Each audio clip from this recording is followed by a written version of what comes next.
Donc, je m'appelle Élodie Charbonnier et je suis directrice de l'unité propre de recherche APSI, du coup, qui est le laboratoire qui a participé un petit peu modestement, hein, parce que du coup, c'est pas nous les principaux porteurs de ces différentes journées. Et j'en profite également pour représenter l'université de Nîmes à défaut de la présence de notre président.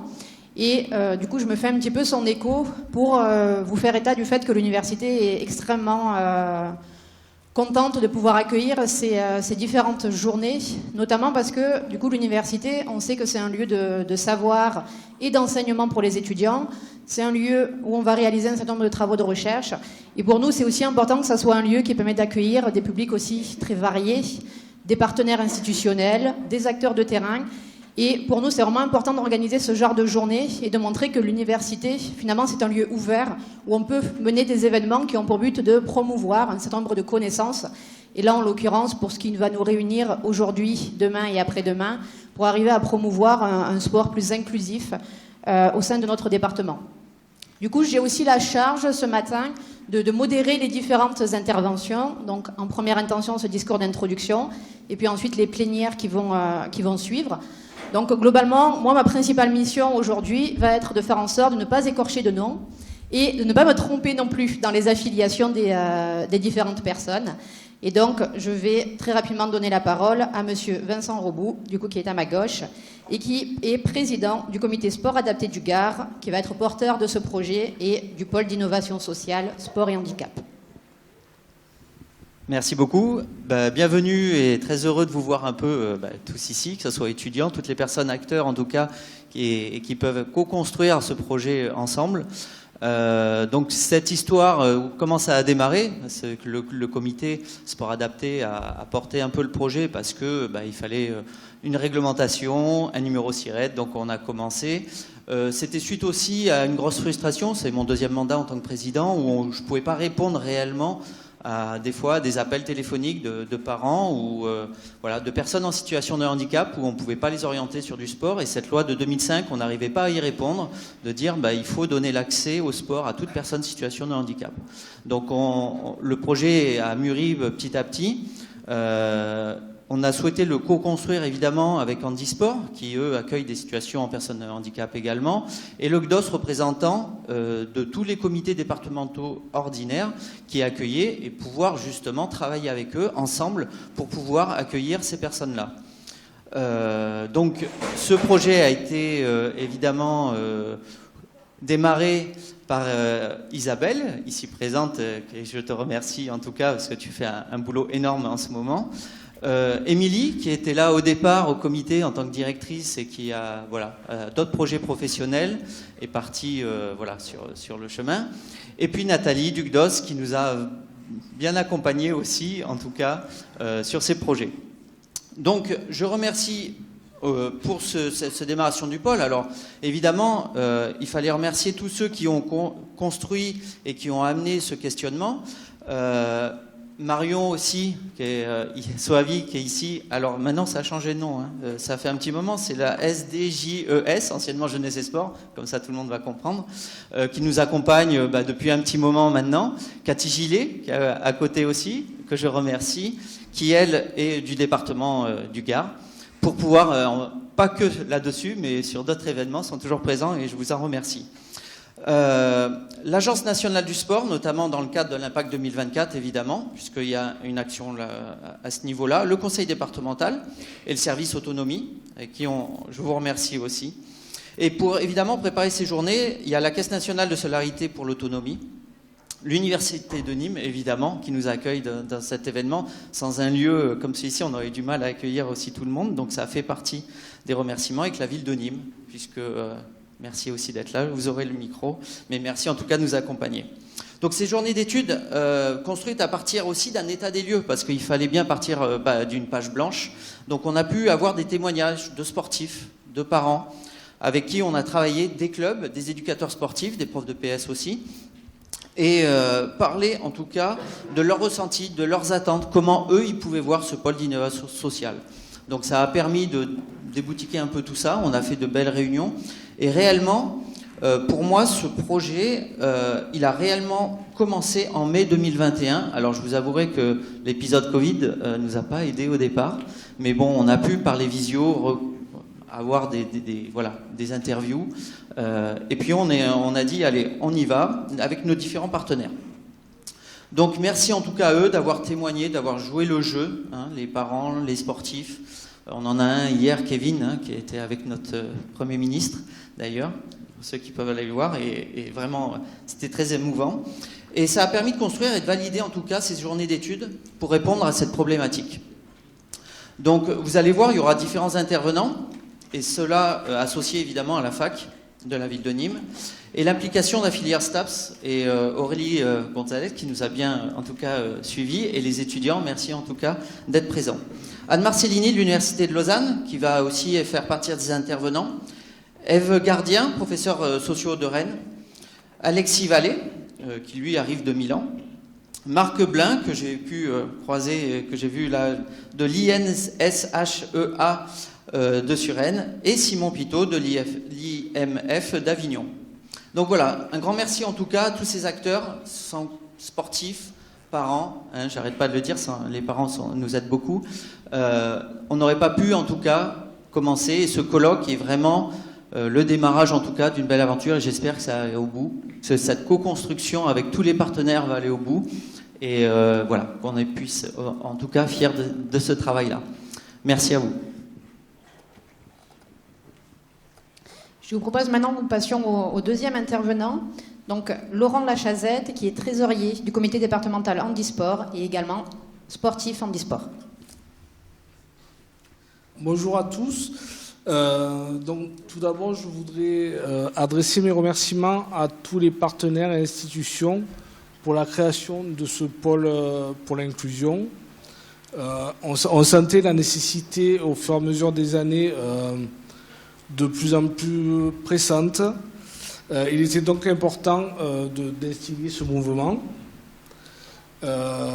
Merci aux acteurs majeurs pour leur implication. Alors, c'est des acronymes. Le CDSA, le CDOS et Handisport, au travers de leurs salariés et de leurs élus, qui travaillent intensément pour que le mot inclusion ne soit pas vain et qu'il devienne une réalité. Merci aussi à Marion et à Cathy pour leur soutien sans faille. Et enfin, des remerciements aux institutions nationales, donc l'ANS, la DSDEN, anciennement Jeunesse et Sport, et son service, le SDJES, le département du Gard, la ville de Nîmes et la fac de nous accueillir et de nous offrir leur visibilité pour que le handicap devienne une banalité. Voilà, merci de votre attention. Je vous propose maintenant qu'on enchaîne avec notre troisième intervenant, donc Monsieur Montagu, qui est président du comité départemental olympique et sportif du Gard. Donc moi j'ai évité les acronymes, parce que du coup on est d'accord quand même que pas tout le monde les comprend. Président d'honneur du comité du Gard de handball et également médecin du comité départemental handisport du Gard. Merci, bonjour à toutes et à tous. Donc, au cœur de cette semaine européenne pour l'emploi des personnes en situation de handicap de 2021, l'organisation de ce colloque prend toute sa valeur, tant le sport participe de façon active aujourd'hui, plus qu'hier encore, à la mise en œuvre des politiques publiques dans ce domaine.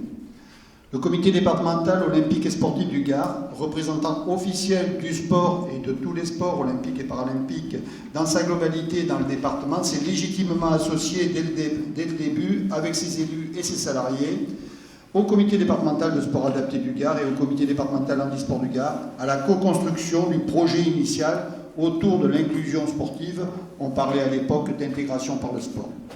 Ces journées d'études, de témoignages, de partage d'expériences et d'informations contribueront, j'en suis sûr, à la formation du plus grand nombre d'entre nous et nous donneront de nouvelles pistes d'action pour répondre de façon encore plus pertinente aux attentes de tous les acteurs engagés dans cette démarche, aujourd'hui de plus en plus largement partagée par chacun des acteurs de la vie publique. Au lendemain du Haut Day national qui a mis à l'honneur, entre autres, un gardois de 25 ans, Kevin Lapeyre, athlète au club Athénime 30 pour la partie sportive qui nous concerne aujourd'hui, en duo avec le Premier ministre Jean Castex, lui-même séduit par la prestation de ce jeune gardois voici peu à Paris, ainsi que par son parcours éducatif, sportif et professionnel. Je ne doute pas que les échanges que vous tiendrez contribueront également à ancrer de façon encore plus pertinente et durable les principes généraux de l'inclusion par le sport auprès de tous et vous donneront des connaissances et des outils pour une mise en œuvre encore plus opérationnelle au quotidien.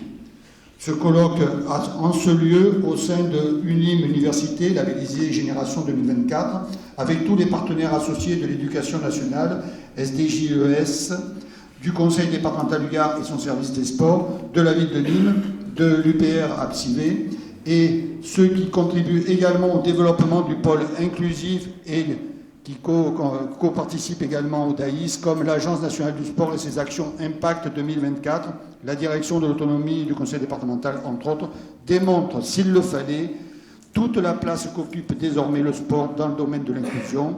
Merci à toutes et tous pour votre participation à ce colloque. Merci à tous les intervenants et merci aux organisateurs pour cette première.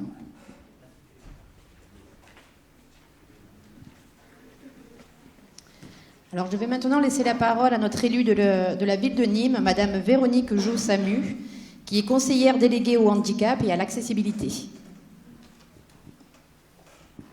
Bonjour, je vous remercie. Je tiens à remercier l'Université de Nîmes pour accueillir ce colloque, à remercier également M. Montagu et M. Rebout pour leur investissement pour la mise en place de ce colloque également.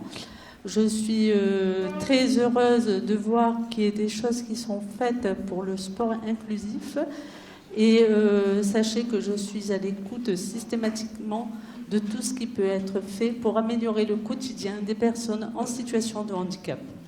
Je vous souhaite un très bon colloque sur ces 2 jours. Je vous remercie.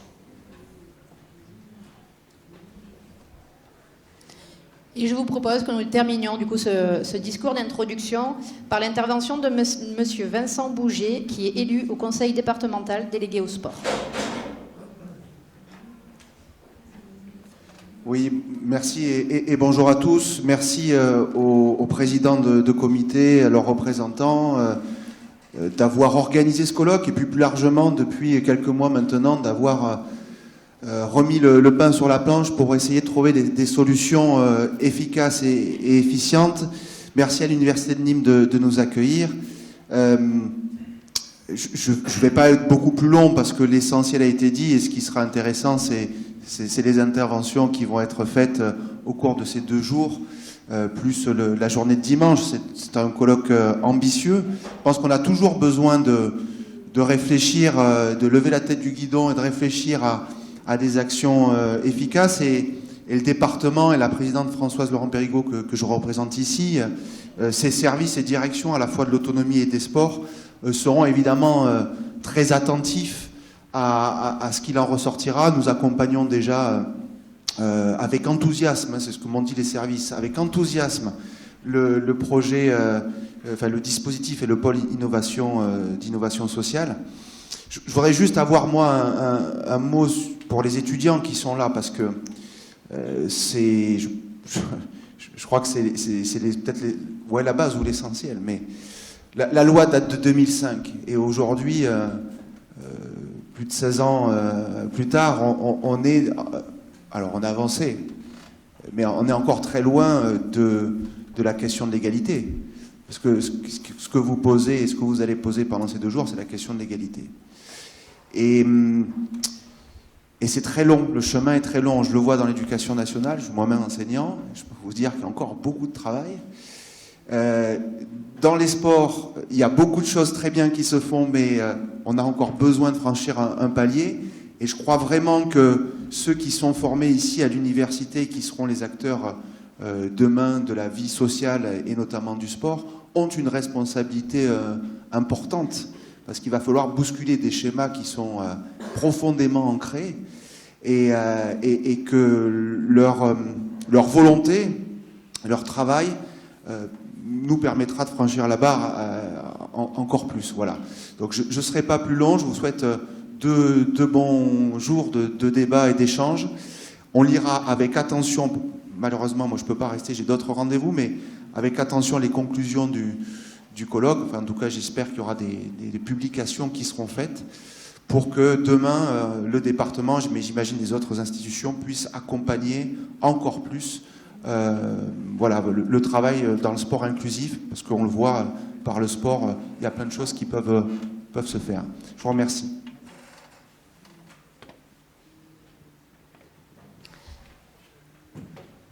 Du coup, pour clôturer sur ce discours d'introduction, je tiens moi également à tous vous remercier, à la fois pour votre présence aujourd'hui, mais aussi pour tout l'investissement que vous menez, que ce soit les personnes qui viennent de prendre la parole, ou on sait aussi un certain nombre de personnes qui sont présentes parmi les spectateurs, pour œuvrer aussi pour rendre le sport plus inclusif et effectivement, comme vous venez de le relever, favoriser une démarche qui va être beaucoup plus égalitaire pour chaque individu, quelle que soit sa condition.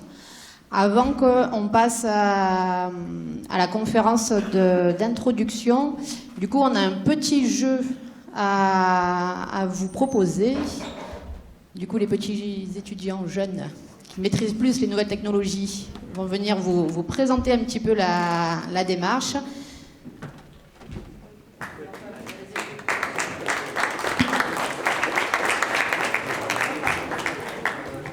Bonjour à tous.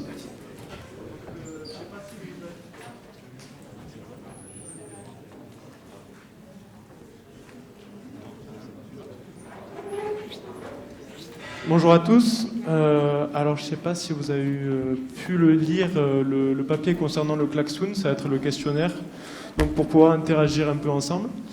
Et donc, c'est les données qui vont être en fait données pendant ce temps-là avec nous. Il ne va pas être analysé ensemble et on verra ça plus tard. Donc, je ne sais pas si vous avez le temps de lire, mais l'objectif, ça va être... Est-ce que tu peux... Ouais, alors, il vous a été donné un petit papier normalement au moment de l'accueil.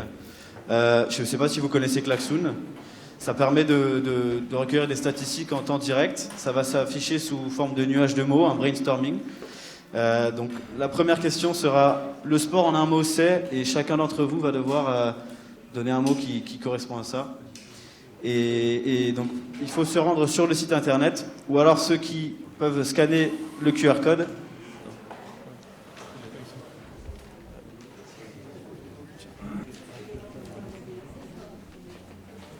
Donc pour ceux qui le souhaitent déjà, donc, comme Jérémy vous a dit, vous pouvez aller sur la page internet klaxon.com, ou sinon pour ceux qui se sentent, on va afficher des QR codes pour chaque question, pour que vous puissiez y répondre.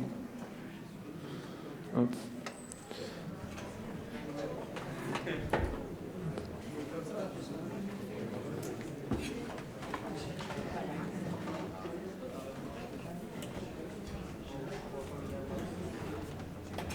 Bon, pour ceux qui arrivent, tant mieux. Si jamais ça ne marche pas, n'hésitez pas à vous manifester. On va vous mettre un code juste après à 6 caractères. Et normalement, quand vous serez sur le site internet, vous aurez juste à l'entrée. Et ça marchera de la même façon du coup.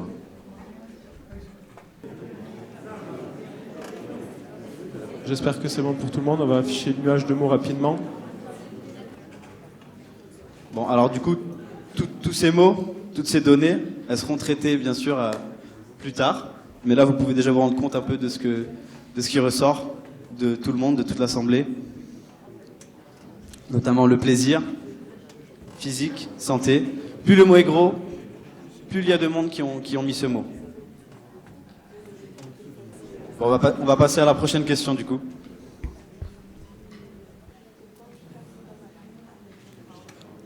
Ok, donc être en situation de handicap en un mot c'est...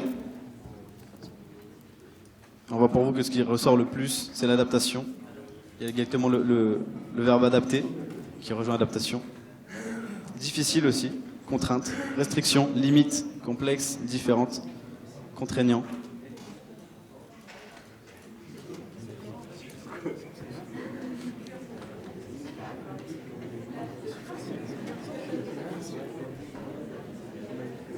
On a également facile qui ressort.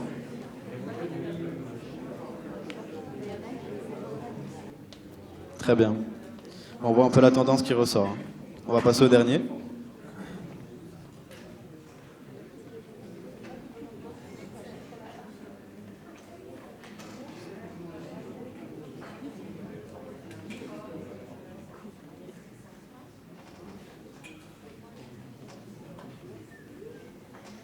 Ouais, du coup, finalement, le sport inclusif en un mot, ça rejoint un peu les deux autres questions, ça les réunit.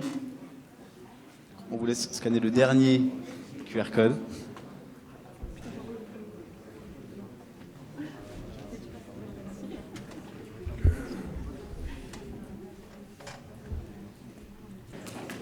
Là, le mot qui ressort le plus, c'est ensemble. Également égalité, inclusion, partager. Bon, turfu, on va pas le noter. Hein. Copain.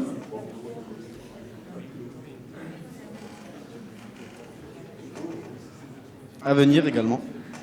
C'est important. Bon, on va bientôt clôturer ce petit jeu interactif. Merci beaucoup pour votre participation et pour votre écoute. Bonne journée à tous.